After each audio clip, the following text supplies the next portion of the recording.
மோஸ்ட்டாக நம்ம கிளினிக் வர பேஷண்ட்ஸ் வந்து என்ன கம்ப்ளைண்ட் பண்ணுவாங்கன்னா, ஸோ சப்பளங்கால் போட்டு என்னால் உட்காரவே முடியல டாக்டர், இந்த மாதிரி கீழே குனிய முடியல டாக்டர், கீழே குனிஞ்சிட்டா இல்லை வெயிட்டு தூக்கிட்டா வலி எங்கே அதிகமாகிடுமோ அப்படின்ற ஃபியர் ஆஃப் மூமெண்ட்ஸ் வந்து இங்கே முக்கால்வாசி பேஷண்ட்ஸ் கிட்ட நம்ம பார்க்கலாம். ஏன் இந்த பெயின் வந்து மூமெண்ட் பண்ணால் இன்க்ரீஸ் ஆகுமா ஆகாதா அப்படின்னு எல்லாருக்குமே டவுட் இருக்கும். ஸோ இந்த வீடியோவில் அதை பற்றி நான் கிளாரிட்டியாக சொல்கிறேன்.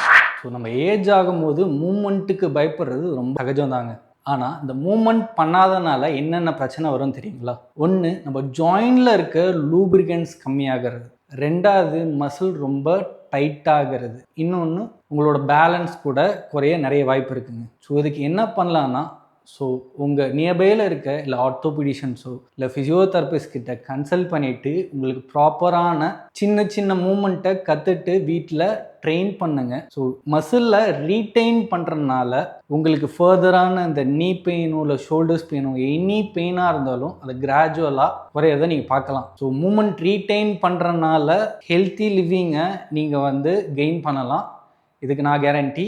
ஸோ இந்த மாதிரி இன்ஃபர்மேட்டிவ் வீடியோஸ் வேணும்னா ஆரஞ்ச் ஆர்த்தோ கேரை ஃபாலோ பண்ணுங்கள்.